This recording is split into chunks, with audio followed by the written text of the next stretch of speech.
welcome back to Emerging Truths. It's good to see you again. Just getting set up here, and today we're going to be talking about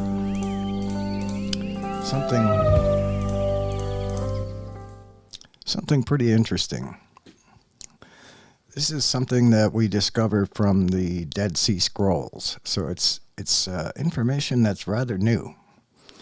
And it comes from, it's about the story of Noah. It's about Noah, actually, this article, this video.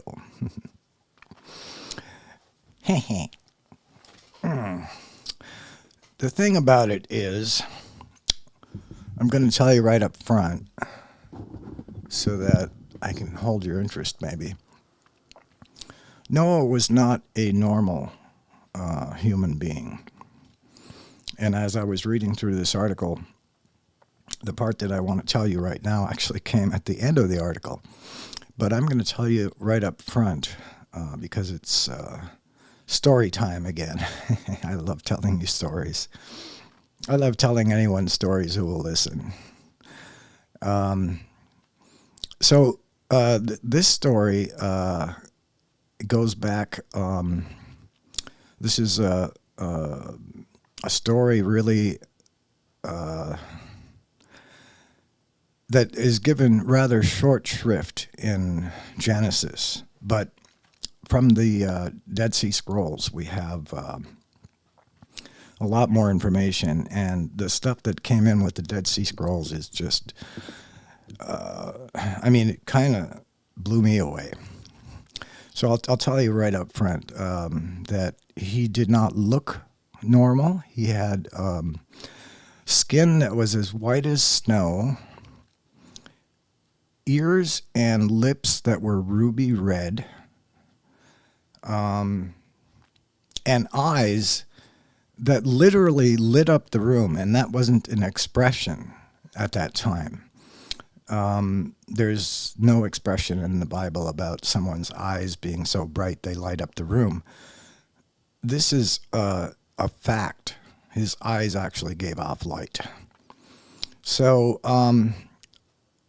when his father saw what he looked like, he had just returned, actually. He wasn't there when his child was born. His father's name was Lamech. And Lamech had been off on some long journey and leaving his wife home. And when he returned to home, she had gotten pregnant and had a baby. Or maybe she was already pregnant when he left. I don't know how long he was gone. But he suspected her of having an affair with an angel. And that is very interesting right there, because he said that the baby had the appearance of like one of the Son of Men. So that's an old, very early Genesis reference that it refers to the angels, like the kind that visited Abraham. They looked like men, right? But they were very, very handsome.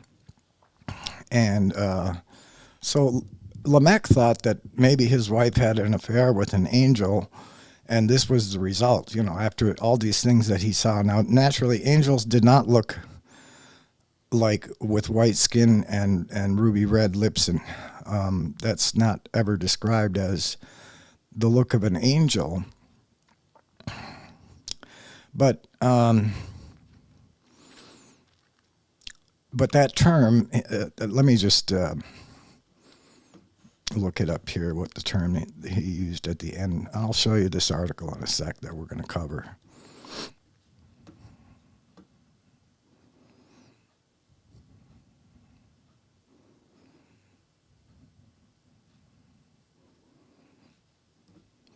He said he went to his Lamech was actually afraid of his child, and he fled and went to his father Methuselah.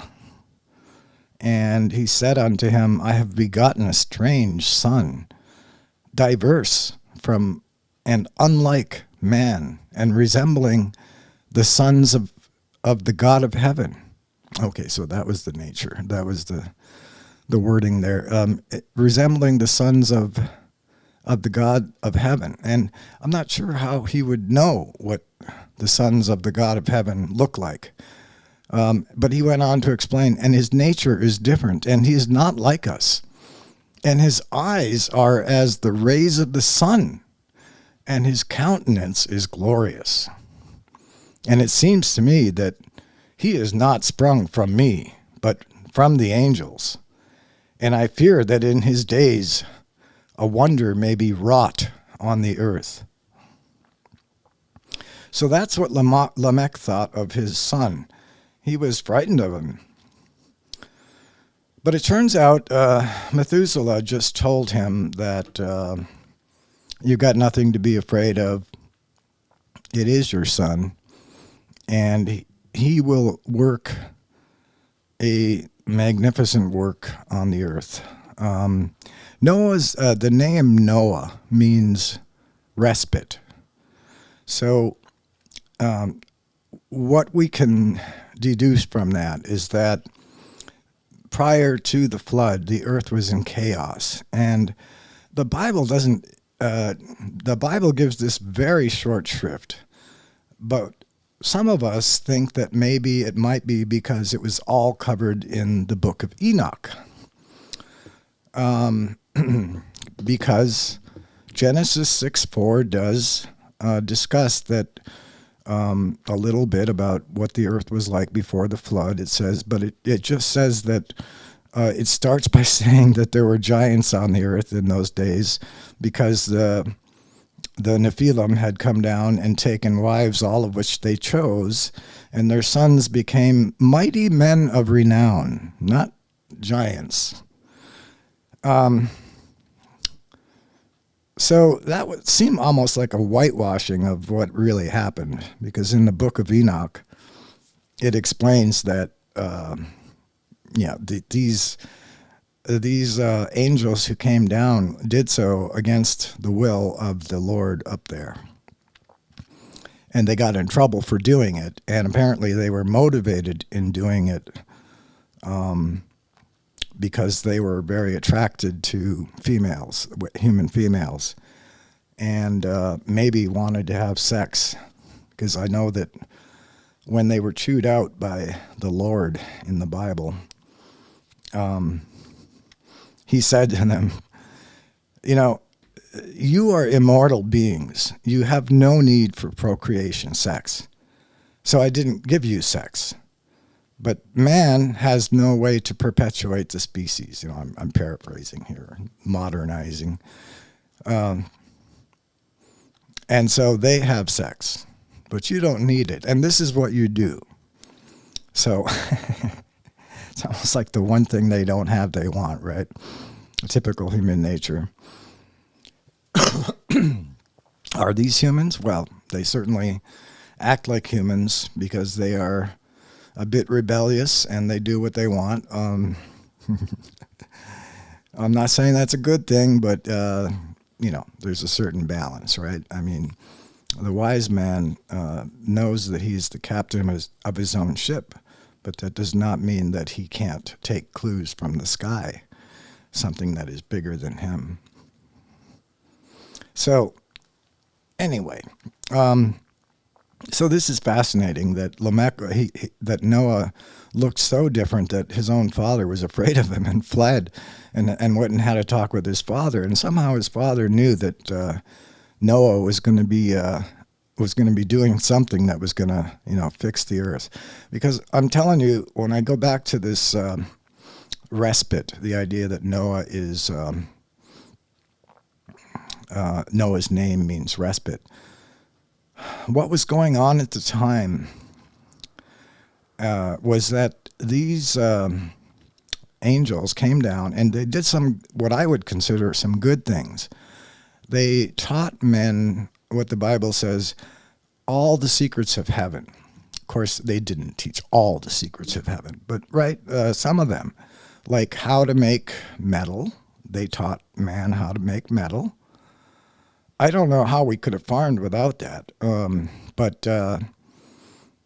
they also taught a couple of things that are on my mind foremost is one thing that they often forget to quote when they cover these things on Ancient Aliens is that the History Channel show is that they made a potion that women could drink, and the potion would make them barren, so that they would retain their figure and not have children.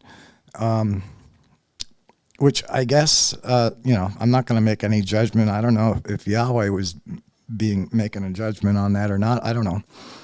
But that was in fact the case. And also related to that, they taught women how to make makeup and how to apply it to their eyes to be more attractive. And they also taught like how to find medicine in the woods. And a bunch of useful things. But on top of that, it looks like they had some personal goals that they wanted to accomplish, which was to turn this earth into a fucking hell. I mean, I don't know if they intended to turn it out that way, but what do you expect to happen? You're starting to create human-animal hybrids. For what purpose? The Christians will tell you it was just to fuck everything up so that Jesus would never get born. Well, I don't believe that. I think that's nonsense. Excuse me. But, where am I? The Christians would tell you, that they were just trying to foil God's plan of salvation. Nonsense. But you really do have to question their judgment here, because they screwed things up for us. And it almost, the Bible makes it look like man is at fault. Whose fault is that for the Bible to read like that? Genesis 6:4. Was it altered? Because it wasn't man who was sinful here. It was the angels that came down and gave things to man prematurely. And who knows? Did man misbehave? I didn't read any place in the book of Enoch about man misbehaving. I remember reading about the angels misbehaving and being locked in chains until the judgment of the last day, under the earth, until the judgment of the last day. That's what the biblical speak is. Not endorsing it, but it makes sense to me that there would be. Jesus talked about the last day a lot, so I do believe there is going to be a last day. Whatever that means for us, probably a good thing, because this it's about time for this world to be forgotten about. It's like a nightmare. But maybe God would say that, no, don't forget it. Just remember, it was always a course in how not to be. Right? When I was a kid, if you'll pardon me for just indulging for 30 seconds. When I was a kid in Upper Michigan, at least my local clique used to have an expression called way to be, short for that's the way to be, right? So like they would say to me, like, way to be, Lair. And then when I got my age now, I somehow remembered that phrase, and I realized that this life is a lesson in how not to be, the way not to be, so that you can have a good life after that with some of that knowledge under your belt. So anyway, all right. So with that bit of stream of consciousness introduction, so to speak, and it's a short article, believe me. I will be out of here in 10 minutes, I think. But let me go to the article itself and share that with you. Let's go back to okay. And I got this new thing for my camera, so I think I can come up a little bit. Yeah. Okay. Oh, can't do that. All right, let's go over here. So you like the picture? By the way, folks, this is from my website, emergingtruths.com. And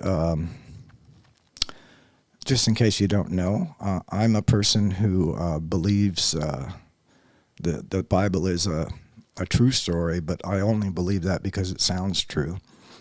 And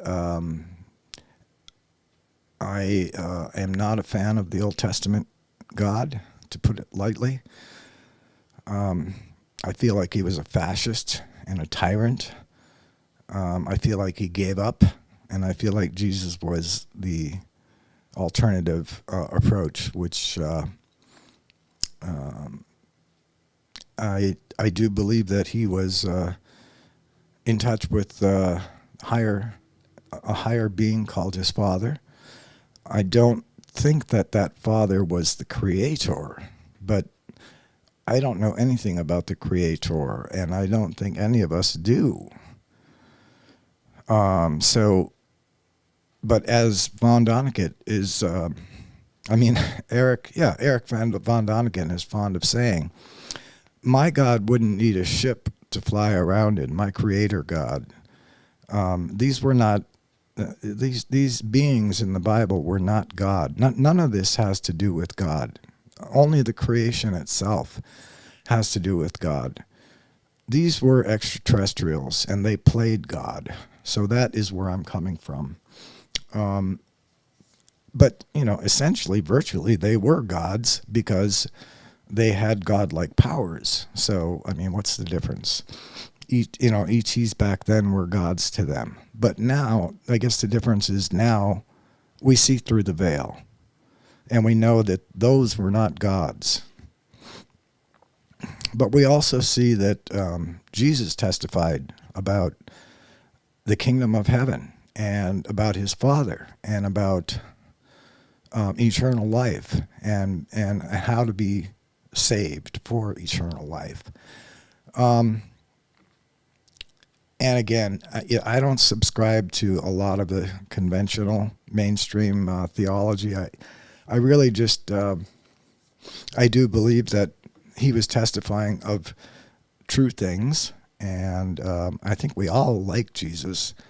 He seems like the kind of person that would be good for us as a sort of a God over us, or actually he doesn't want to be a God. He wants to be our elder brother. He also wants to marry us, which I think is sweet. But he only wants to marry us if we're nice, right? So let's be nice, and let's be humble, and let's be ready for. And I don't know who I'm talking to out there, but if you've got turmoil in your life, recognize that probably most of it is from financial, okay?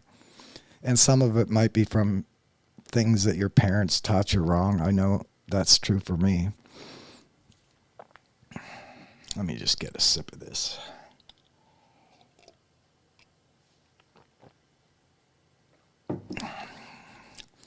And so I just wanted to take a quick diversion there because this is a short story and tell you, because I realized tonight that a lot of you don't know where is this guy really coming from? What are his beliefs? So that they can so that you can kind of judge whether you want to align with me or not. So I would say I do believe in a creator, and I do believe in someone called Jesus' Father. I do believe that his Father gave control to him, and I do believe that he is still in control. And I think that when he comes back, it's going to be in a mothership, in a thick, thick cloud, and probably a whole fleet of them. It's interesting that the book of Revelations describes something like a Borg cube. I think it was 144 miles on a side, so pretty large cube. Doesn't sound very nice, but they called that New Jerusalem. And it was square probably because it had 4 walls. And that's, everyone, everything was square back in those days, right? So anyway, I digress, as usual. So the reason I brought up this article I wrote is, first of all, I want you to see the nice picture, because that was the best one I could find on the internet. It really is a beauty. I don't know who from. I may have attributed it, but who cares? So I'm going to go ahead and read this article to you and intersperse my own comments when I feel appropriate. But before I do that, just let me quickly light up. These are organic, by the way. If you don't smoke organic, American Spirit organic, you shouldn't be smoking.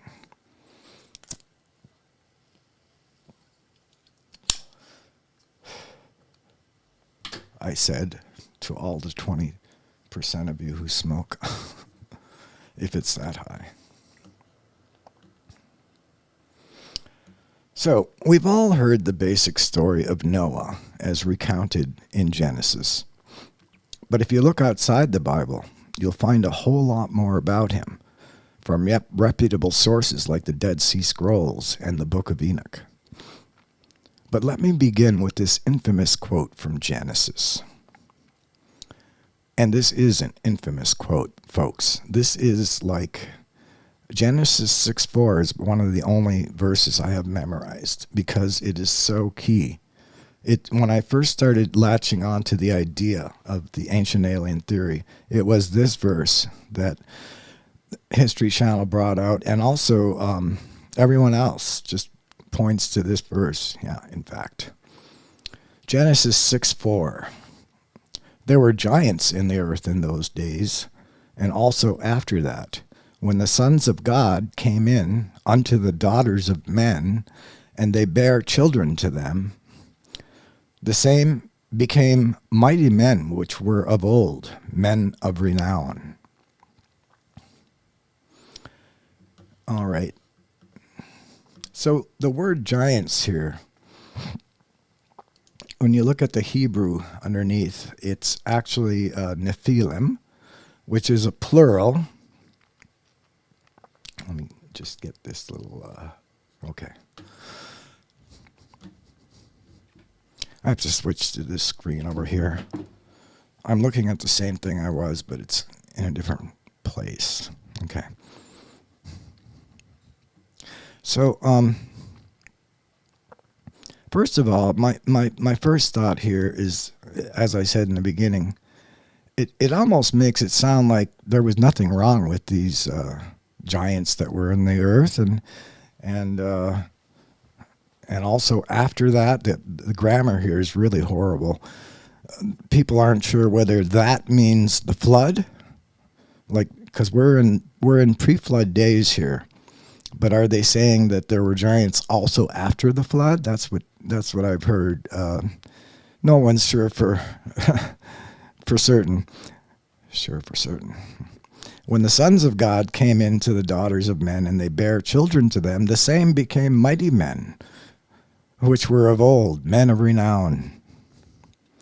That's not at all what the Book of Enoch describes. What the Book of Enoch describes is that the giants were going around eating everything in sight, and when they ran out of that, they turned towards men to eat. That scared the hell out of people. And after the flood, it's probably why God said, the Lord said to Noah, that there will no longer be any animal on the planet that won't fear you. In other words, everything that's left on this planet now is going to fear you. And you can eat anything you want. I give you everything that moves to eat. Just don't drink blood. Like, oh, yeah, forgot about that one. Like, I want to do that. But see, these things are in the Bible. They're not explained, but they're little remnants of things that may have happened before the Bible. It could very well be that the Nephilim, taught man how to drink blood because it has this effect on you, maybe sexual effect. Who knows? I don't know. Okay, but yeah, I'm not at all happy with what they did, and I'm also not happy that our Bible seems to blame us for what happened. We're just so evil, we had to be destroyed, but we're just going to go ahead and repopulate you anyway with Noah and see what happens. No, that's not how it went. Doesn't make sense. So, all right, let's go back to reading. The Hebrew word for giants there is Nephilim, a plural, whose root word is nephal, which means to fall. This is where the term fallen angels comes from. And I swear to you, I can't even seem to get consensus on this from anybody. If you ask someone, where does the term fallen angels come from? Nobody tells you. That it's not in Wikipedia. It's not in the Bible. That term isn't even in the Bible, fallen angels. It comes from here. If you just take a quick, hour to dive into something and answer a question, sometimes the question gets answered. And a lot of times people just don't bother. But okay, the root word of Nephilim is nephal, and that means to fall. And this is where the term fallen angels comes from. These beings were not from here and came here in direct opposition to the will of God, or I made a note to myself to stop calling him God because that's a little bit slanderous. We all think of God as the creator, and this is the Lord here. This is the Elohim, the Most High, whatever. But anyway, the Book of Enoch makes it clear that these guys conspired. There was about 200 or 300 of them, and they conspired to come down and do this thing, take wives and have children.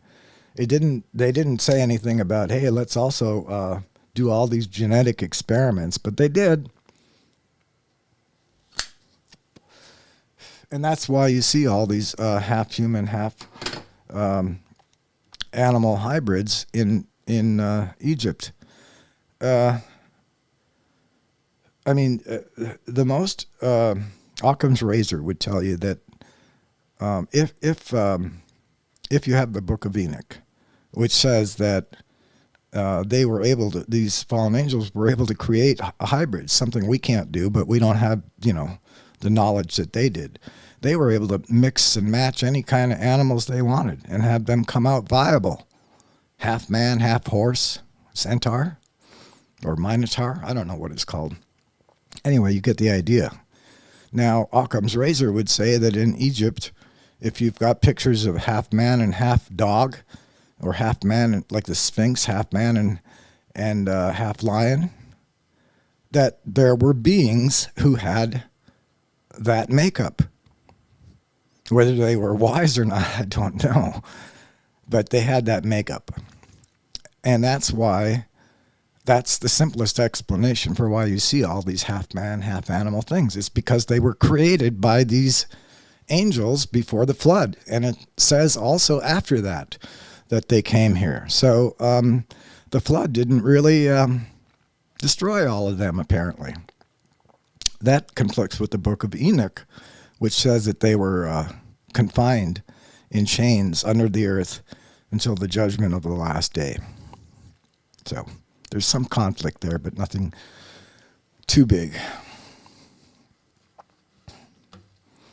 So getting back to our story here, our article, So these beings were not from here, and they came here in direct opposition to the will of God, as the book of Jude in the New Testament reminds us.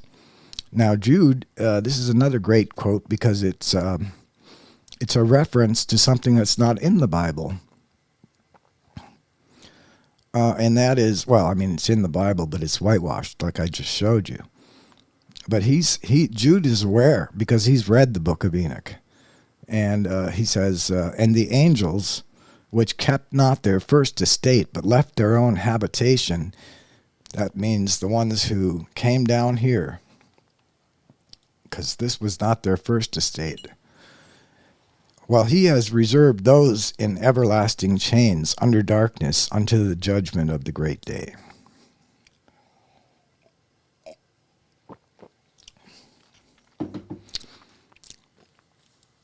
Back to my narration. Long story short, the book of Enoch describes how a group of sons of God, or angels, decided against God's will to come down to earth and play, taking human wives who bore them children who turned out to become giants. By the way, nobody is certain whether they knew that would happen. I suspect they did not. But after, well, maybe they all, had children at once, and then they all found out that all those children were going to become giants. I was going to say, if once they saw that was happening, they should have stopped. But for some reason they didn't. And so there was a bunch of giants. But also doing much, much worse. Their superior knowledge enabled them to create genetic hybrids of all kinds. Bizarre creatures like centaurs, cyclops, half man, half horse, and dozens more.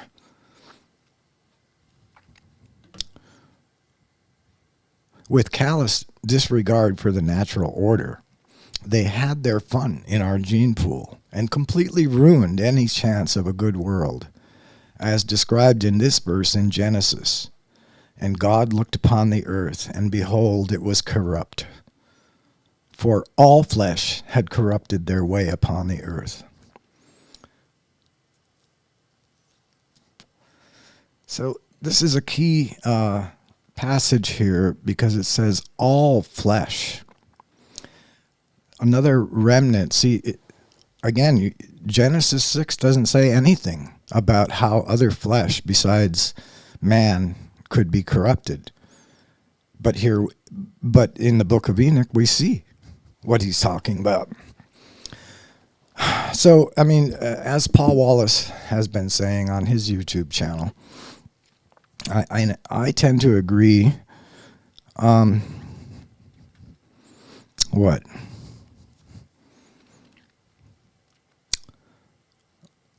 All flesh had corrupted their way on the earth, and I'm saying yes. That's because of all these hybrids. That was the corruption. And I forgot what Paul Wallace was going to say, so I'll just pass on that. Notice it says all flesh, not just humans. This seems to fit the Enoch narrative well. The earth was filled with corrupted genes. It was because of this that God brought the flood to wipe everything out and start over with Noah. I remember now what I was going to say was that now it's slipping away again. But it's something about that we were getting, that Genesis may, Paul suspects that Genesis, and in fact, the Old Testament in general, has been corrupted in a big way, but not in huge swaths of text or anything like that. Just that someone went through because they thought it was the right thing to do. They went through and changed all these references to the idea that that the Elohim were the powerful ones, as Paul interprets that word. I simply say that they were a race And I think the powerful ones was one valid interpretation of that word. But someone went through and made that into a singular. The word itself, Elohim, is plural. And the Jews tried to finagle their way into getting us to believe that depending on the context in which that's used, it either means one God or gods with little g, plural. And in fact, they wouldn't even admit that last part. Because, in fact, Elohim was, this is a diversion, but there is one verse where Elohim is translated as gods, little g, plural, and that's in a psalm, believe it or not. And so Paul thinks that the Bible was rewritten in order to make it look like there's only one God and there only ever was one God. And that edit did not fare well because it just raised more questions and obscured the truth. And I don't know why that was done. It was kind of a bad thing. I mean, the feeling I get when I study all this stuff is that things really did not go according to anyone's plan. And I also feel like we may have been abandoned. Well, it feels that way, okay? I mean, it feels like the Elohim, they wanted to be our overseers, right? But it didn't work out, right? They didn't ever get their nation of priests that they wanted out of Israel. So to me, it seems like after Mount Sinai, Yahweh just checked out. And from that point on, they just prayed and did their sacrifices, and that was it. I don't know. No one else talked to Yahweh besides Moses, and it seems to me that after he got to Mount Sinai and like did this big thing to impress the people, which was unnecessary because they had already been impressed by the parting of the Red Sea. So they didn't need to have this big demonstration at Mount Sinai, but the Lord said that the people may believe thee. I am landing at Mount Sinai. Well, I'm using the word landing. I think he just checked out. Deadbeat dad, tyrant, fascist, liar. He lied to us twice in the story of Adam and Eve. One of those lies was even built into the story to be recognized as a lie. The one about the poison. That right there, the story is written to reveal the fact that he lied once. But in my expose of that story, the really interesting lie was the one that came later, which was when he said that he was punishing them. In fact, he wasn't. But you'll need to go back to that. I'm trying to drive people to that episode because it's a really important one. It will be hailed as an important discovery. I'm pretty sure. I might be dead by then. But I'm the one who discovered it, but not without a lot of help from those who came before me. So that's one of my claims to fame. I've got two of them. One is the Adam and Eve lie, the one I just talked about, which I'm not going to tell you which lie that was. It's not the one about it being poison. That was his first lie. But I want to drive more people there because it doesn't have very many views right now, and I do want to get the word out. I'm not trying to make money on the site. I'm never going to do that. But, all right, so let's get back to our story here. So Jude is, let's see, how far have we gotten? Oh, yeah, all flesh. Yeah, so So it's important to notice that here is a remnant from the book of Enoch. All flesh had corrupted their way on the earth. The earth was filled with corrupted genes. It was because of this that God brought the flood to wipe everything out and start over with Noah. So you see, the truth of the matter is that it wasn't that man was evil from his youth, which is what the Bible says. No. It appears to be something completely different that he had to destroy us for. And that was that these advanced beings came down, did all this genetic engineering, and screwed the place up. Now, I don't think that they intended to do that, because does that make sense? Well, the Christians would say, oh yeah, it makes perfect sense, for they knew that Jesus was going to be born about 6,000 or 7,000 years later, and they were trying to screw up the planet so that he would never be born. Oh, come on, please. What some people will believe and what some people will preach, expecting to be believed, is just beyond me. And I'm angry because, unless you really dig into any of this stuff, you wouldn't know that we've been lied to. You wouldn't know that. I think the whole world is waking up, so let's leave it at that. All right, so, all right, now here's another good quote. I'm saying it was because of this that God brought the flood to wipe everything out and start over with Noah. Now in Genesis 6:9, they describe who Noah is. And there's a very interesting phrase in here which I've highlighted. So let's read the phrase. Let's read the verse. These are the generations of Noah. Noah was a just man and perfect in his generations, and Noah walked with God.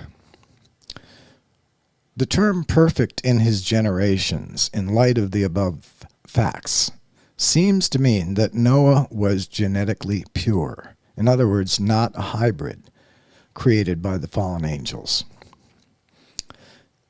He was also a just man who walked with God. No one is really sure what it means that he walked with God. So, we've taken that expression all the way up till today. We use that expression. He's a man who walks with God, because we think it makes poetic sense. But I'm just not sure. He may have been a man who walked with the Elohim, because they did look like us. And the word there, for God is the Elohim. Anyway, it makes sense to start over with a good, normal human being, right? But here's the twist. Noah was not an ordinary human. And this is where we get from our Dead Sea Scrolls our new information from something called the Book of Noah.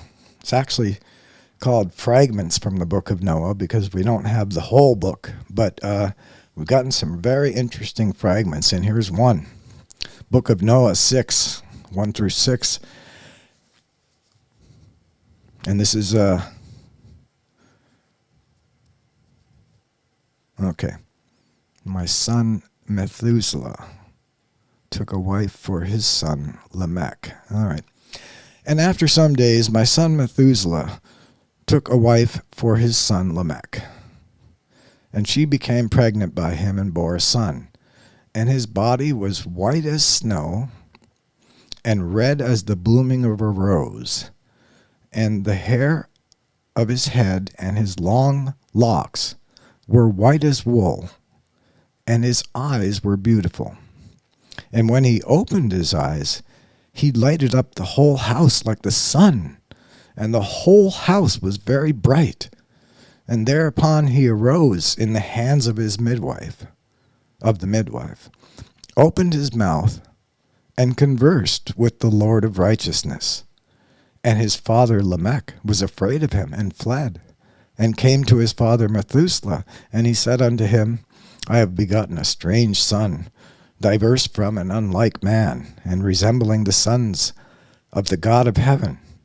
And his nature is different, and he is not like us. And his eyes are as the rays of the sun, and his countenance is glorious. And it seems to me that he is not sprung from me, but from the angels. And I fear that in his days a wonder may be wrought on the earth.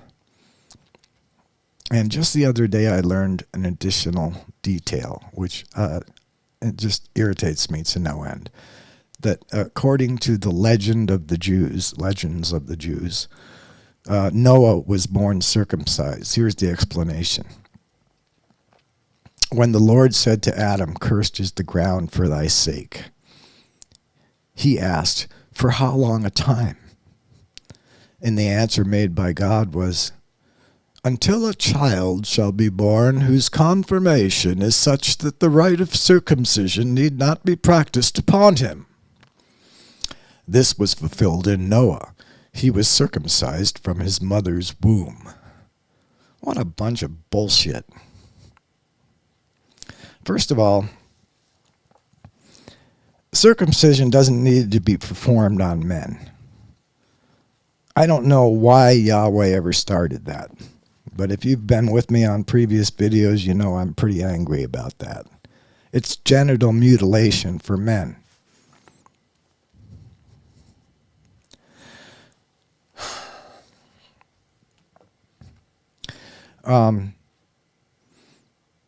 But secondly, the curse was reversed after the flood. So I guess they don't even know their own Old Testament, the legend of the Jews, folks, whoever wrote that. Because it says that when the flood was over, God reversed the curse on the ground. And he said, I retract my curse. The earth is no longer cursed. And also you can eat whatever moves. So, you can have meat, whatever you want. So that's when the curse was reversed, except there never was a curse. Right? There never was a curse. If you go back and watch my video on again, Adam and Eve decoded, you'll understand where I'm coming from here. Angers me that not many. It seems like well, okay. That is the one that I wanted to get the most views, and it's the one that got the least. So is someone suppressing me from a spiritual standpoint? I don't know. But just so you know, I've double checked myself to make sure that I wasn't gone off track somewhere and preaching the wrong message, and I'm not. I'm just not preaching anything. I'm telling you the truth as I understand it, in the hopes that I can clear some things up for you who may have had some questions about this kind of shit like I did. So that's why I'm here. I'm not going to be around much longer, but hopefully long enough to see something great like Jesus come back. Wouldn't that be great? It's just been 2,000 years worth of generations that have been wanting to see that. But the way the world is today, it could happen. And if it doesn't happen, then probably it'll be the ETs that'll come out first.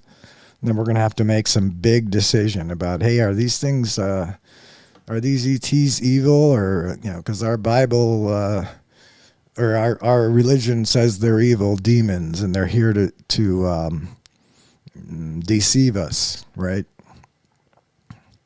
So, yeah, as usual, everything that comes out of the Christian church is full of shit.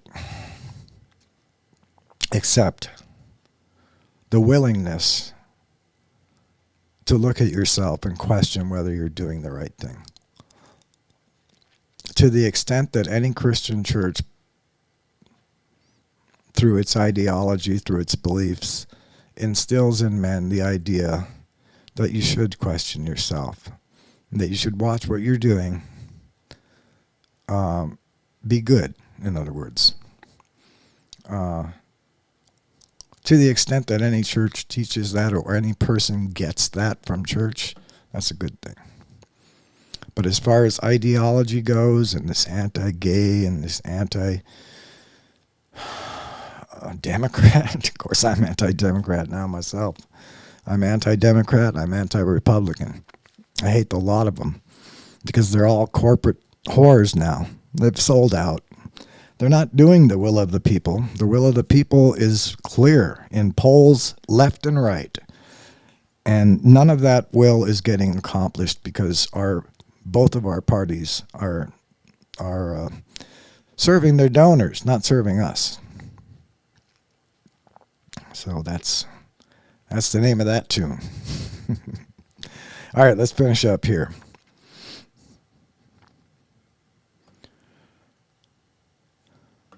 So although he was reportedly genetically perfect, he was not at all like a normal human being, which leads me to conclude that our overseers made some genetic adjustments in what we might call human being 2.0. Like Jesus, it would appear that his true father was not of this world, Noah's true father, because he had a, completely different appearance. So clearly something was going on there. And Methuselah seemed to know something about Noah that Lamech didn't even know, saying that Noah is indeed his child and was destined to change the world, and so he did. By the way, the Hebrew name Noah means comfort and peaceful. It also means respite. But respite is not a word that most of us know. But it means relief. I'm thinking he was so named because he presided over the end of the former chaotic world in which men were in constant fear of giants and monstrosities created by the fallen angels. Perhaps this is why, when the Lord spoke to Moses after the flood, he promised him that the animals of the earth would all fear man, not the other way around. And I'll give you that quote, Genesis 9, "And God blessed Noah and his sons, and said unto them, Be fruitful, and multiply, and replenish the earth. And the fear of you and the dread of you shall be upon every beast of the earth, and upon every fowl of the air, upon all that moveth upon the earth, and upon all the fishes of the sea. Into your hand they are delivered." So it's very clear here when you think about it in context of the Book of Enoch and this chaotic world in which there are corrupt flesh, as the Bible puts it. All flesh had corrupted his way. It's very clear that this was a return to normal. And it was, whether the Lord actually flooded the earth on purpose, it would seem so, because there was a need to, sort of clean stuff up. But the other thing that I often wonder about, I'm sure you do too, is the idea that, this thing was coming anyway, this flood for some reason. I don't know what brought it on. But, some people say that it was Nibiru, the Planet X, which I don't believe in yet. I don't see enough evidence for it. Some people believe that it was known that it was going to cause this thing at this time, and so that according to Sumerian literature, that there was a division among the gods above us as to whether we should survive or not, and one half said, "Nope, let them all be destroyed," and the other half wanted to continue man. So they chose Noah and went ahead and continued him. But apparently they introduced some kind of genetic thing which caused his skin to be, pure white as snow, his lips to be ruby red, and his ears to be ruby red. So it very much sounds like an albino. But we know of that today as a condition which is unusual and caused by a lack of pigmentation. So I don't think it was a lack of something that Noah had, but I don't know really what it was that caused him to look like that, and we don't look like that. So I'm also not sure, why that would, whatever it was something that he passed on to his children. And I guess, did he have children after this happened? I don't even know. I know his sons did, because I think the Lord spoke to he blessed Noah and his sons, it says, and said unto them, be fruitful and multiply and replenish the earth. Yeah. So, anyway, that's where we're at. That's it. That's the story. And I told you it'd be a short one, and I stretched it out as I usually do. I hope it wasn't too disjointed for you, but I'm just dying to get better at this, and I'm still trying out different things. So,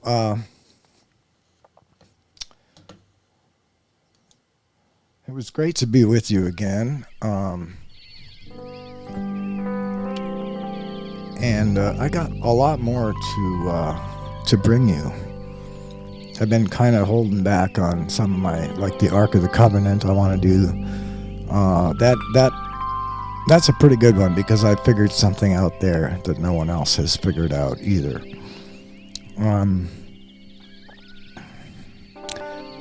But why all of this matters to me, and why I want to bring it out, is I want to realign. I want us all to realign with something that makes sense.